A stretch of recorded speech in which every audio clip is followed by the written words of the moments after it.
Hello everyone, welcome back to another episode of ancient god revenge. तो जैसा कि last episode में हमने देखा था कि किन फैंग दाव टावर को चैलेंज करने के साथ साथ जाओ यून के साथ एक डेथ बैटल भी अनाउंस कर देता है, जिसको वो भी एक्सेप्ट कर लेता है। जिसके बाद हमने देखा था ये खबर सुन के जो सिस्टर चिंगवेन थी वो किन फैंग की लाइब्रेरी में एंटर करने में मदद करती है, जहाँ पर वो एक मिस्टीरियस ड्रैगन टेक्निक को सीख लेता है। इसके बाद जब वो वापस आता है तब वहाँ पर किंग चैंग उसके एक किसी और लड़के दोस्त के साथ किन फैंग की स्ट्रेंथ चेक करने आई थी, क्योंकि अभी ऑलमोस्ट टाइम हो चुका था और अगले दिन ही दाव टावर को चैलेंज करने का दिन था। हालांकि जो नया लड़का था वो किन फैंग के साथ फाइट कर पाता उससे पहले यहाँ पर सिस्टर जिंगवैन आ जाती है उसे किन फैंग को बचाने के लिए। अब यहीं से अपना अगला एपिसोड स्टार्ट होता है, जिसमें हम देखते हैं कि वो लड़का जिंगवैन से पूछने लगता है कि तुम कौन हो, क्योंकि उसे उसके बारे में नहीं पता था। लेकिन जिंगवैन उसे कहती है कि यहाँ से चले जाओ और वापस मत आना। वो उसकी तरफ गुस्से में जा ही रहा था कि किंग चैंग उसे रोकर कहती है कि वो जिंगवैन है, रुक जाओ, पागल मत बनो। तभी जो जिंगवैन थी वो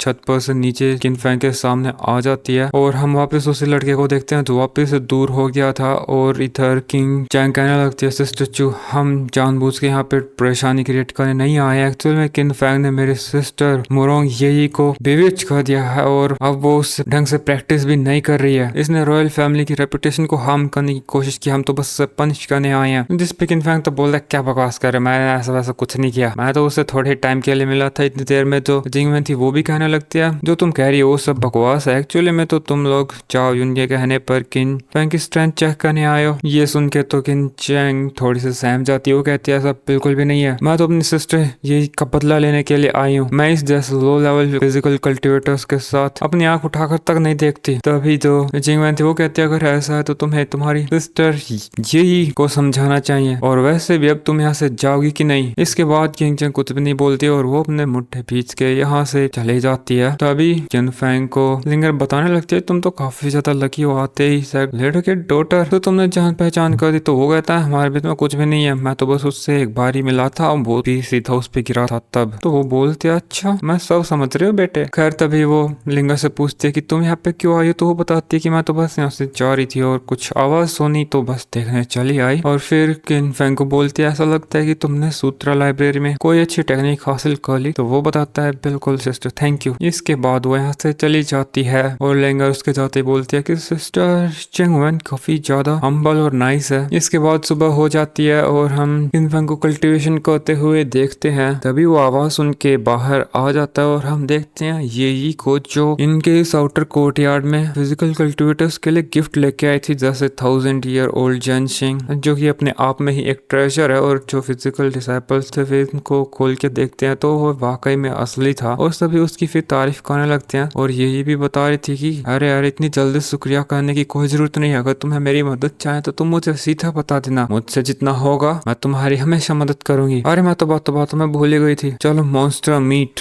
तुम्हारे फिजिकल कल्टिवेशन में हेल्प करेगा, ये लो। और फिर वो जो मीट था उसको बाकी डिसाइपल्स को देने लगी थी। और किन फैंग फिर उससे पूछता है, तुम यहाँ क्या कर रही हो, ऐसे गिफ्ट्स बांट रही हो। तो एक डिसाइपल बोलने लगता है, हाँ सिस्टर ये काफी तो अच्छी है, वो हम सबके लिए गिफ्ट लेके आए, तुम्हें भी जल्दी से एक ले लेना चाहिए। इतनी देर में जो ये थी वो तो सीधा उसके पास ही पहुंच जाती है। वो बता रही थी, मैं ये स्पेशली तुम्हारे लिए लेके आई हूँ, ये है हाई लेवल की मॉन्स्टर किंग का मीट, इससे तुम्हारी काफी मदद होगी। तो किन फैंग बोलता है, हम इतने भी फेमिलियर नहीं एक दूसरे से, और ये सब तुम क्यों कर रही हो। ये सुन के ये थोड़ी सी निराश हो जाती है और किन फैंग ये कहते हुए अंदर चला जाता है कि तेरा और मेरा कुछ भी लेना देना नहीं है और आगे से मुझे परेशान मत करना। और दरवाजा उसके मुंह पे बंद करके अंदर घुस गया और वो बेचारी बाहर सैड खड़ी थी और मुड़ के चले जाती है। इसके बाद हम लोग एक ग्राउंड में देखते हैं और 7 दिन अभी पूरे हो गए थे और किन फैंग के दाव टावर को चैलेंज करने का टाइम आ चुका था। और एल्डर यही अनाउंस करता है कि जो दाव टावर है उसके 9 लेवल्स हैं। किन फैंग ने 3 लेवल्स को क्लाइंब करने का चैलेंज लिया है। हालांकि फिजिकल कल्टिवेटर होने की वजह से ऐसा करना काफी ज्यादा मुश्किल है, बट हम उसकी हिम्मत की दाग देते हैं। इसके बाद हम देखते हैं कि किन फैंग ग्राउंड के ऊपर आ जाता है और वो यहाँ पे एल्डर को बोलने लगता है कि सबसे पहले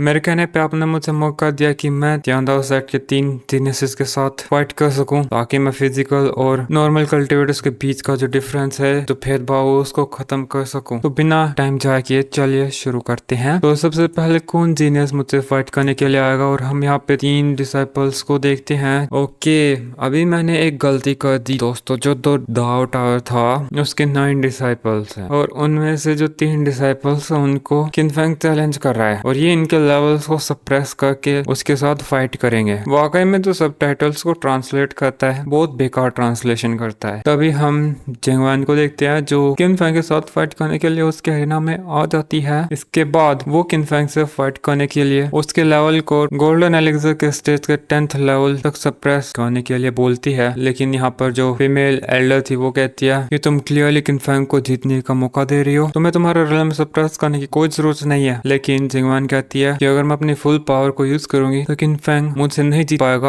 और ये कमजोर को बुली करने जैसा ही होगा और ऐसा करना मुझे बिल्कुल भी पसंद नहीं है। अब उस फीमेल एल्डर को तो प्रॉब्लम थी, लेकिन जो ग्रेट एल्डर था वो कहता है ठीक है और उसकी पावर से जिंगवान का रियल्म सप्रेस कर देता है ताकि वो गोल्डन एलिक्सर के हायर लेवल की पावर यूज ना कर पाए। किनफेंग तो उसे थैंक यू बोलता है, लेकिन जिंगवान बोल रही थी कि मैं अभी भी तुमसे काफी पावरफुल हूँ, मैं तुम्हारे ऊपर 3 स्वॉर्ड अटैक्स करूंगी, अगर तुम उनको रोक लेते हो तो तुम जीत जाओगे। और वो उसका पहला अटैक किनफेंग पे किया देती है। किनफेंग पूरी जोर लगा के उस अटैक को रोक लेता है और उसे महसूस हुआ था कि सिस्टर जो ने उसका रियल्म सप्रेस जरूर कर लिया है, लेकिन उसके अटैक में इतनी पावर है कि मैं सावधान नहीं हुआ तो मेरी जान भी जा सकती है। इतनी देर में जिंगवान दूसरा अटैक कर देती है। वो एक पंच स्ट्राइक करने की कोशिश जरूर करता है, बट जो स्वॉर्ड अटैक था काफी ज्यादा पावरफुल था और उसे आग की लपटों में घेर लेता है, लेकिन किनफेंग उसे रोकने में कामयाब हो गया था। तो जिंगवान एक और अटैक करने जा रही थी जो उसका गोल्डन एलिक्सर के लेवल का सबसे स्ट्रॉन्गेस्ट अटैक होगा, जिसके अंदर वो काफी सारी स्वॉर्ड्स क्रिएट करती है जो कि डिसअपियर हो जाती हैं और एक बहुत भयानक स्वॉर्ड क्रिएट करती है जो सीधे किनफेंग की तरफ बढ़ रही थी और उसका ऑरा काफी ज्यादा डरावना था। ये देख के किनफेंग अटैक को रोकने के लिए तैयार हो जाता है। तभी हम होली पिल के उस 7th कोड को देखते हैं जो कि कुछ तो करता है और किनफेंग की पावर को और ज्यादा बढ़ा देता है। जैसे ही वो स्वॉर्ड उससे टकराती है तो इधर काफी ज्यादा एनर्जी की वेव्स फैल जाती हैं। फिर थोड़ी देर में धुएं के बीच से किनफेंग साफ दिखाई दे रहा था खड़ा और यहाँ पे जिंगवान फिर हार मान लेती है। यहाँ पे जो फिजिकल कल्टिवेटर्स मौजूद थे उसके जैसे कार करने लगते हैं और किनफेंग भी सिस्टर जिंगवान को बोल रहा था सीनियर सिस्टर थैंक यू। वो फिर एल्डर्स को बोलती कि किनफेंग ने मेरे 3 अटैक्स को रोक लिया है और इससे ज्यादा मैं कुछ नहीं कर सकती हूँ, इसलिए मैं हार मानती हूँ। जो ग्रेट एल्डर था वो कहता है ठीक है। तभी हम दूसरे चैलेंजर को देखते हैं। ये जो डिसाइपल है ये बॉक्सिंग चैंपियन शिलेई है और ऐसा कहा जाता है कि इसका एक पंजा अगर पड़ गया तो बॉडी के चिथड़े उड़ जाते हैं। ये स्पिरिचुअल पावर का कल्टिवेटर तो है, लेकिन इसकी फिजिकल स्ट्रेंथ भी हमसे कम नहीं है। किनफेंग भी शिलेई को अच्छे से जानता था और तभी शिलेई बोलता है कि मैं अपना रियल्म सप्रेस नहीं करूंगा, बस मैं सिर्फ एक ही मूव करूंगा, एक ही अटैक करूंगा अपनी 70% पावर के साथ। अगर तुम उसे रोक लेते हो तो तुम जीत जाओगे। और वो फिर फाइटिंग पोजीशन में आ जाता है और किनफेंग भी कहता है चलो शुरू करे और शिलेई उसकी पावर यूज करते हुए एक अटैक, एक पंच जो धरती तक को फाड़ने की ताकत रखता है वो करता है और किनफेंग भी उसके अटैक को रोकने के लिए उसकी तरफ जाता है और जैसे ही आपस में टकराते हैं तो फिर से एनर्जी की काफी बड़ा गुबार फट पड़ता है। लेकिन एक बार फिर किनफेंग उस अटैक को डिस्ट्रॉय करने में कामयाब हो गया था। अभी भी किनफेंग खड़ा था। ये देख के शिलेई बोलता है ऐसा लगता है मुझे थोड़ी और पावर का यूज करना चाहिए था, बट खैर क्योंकि तुम सही सलामत खड़े हो तो ये जीत तुम्हारी हुई। और फिर नीचे आ जाता है और किनफेंग से अगला जो फाइट करने आने वाला था वो था जावियन और वो बोल रहा था अब तक तू लकी था बट अब और नहीं, मैं शियुन नहीं बल्कि तेरी मौत हूँ। और उसके ऐसा बोलते ही दोस्तों ये एपिसोड इधर ही खत्म हो जाता है। Bye bye.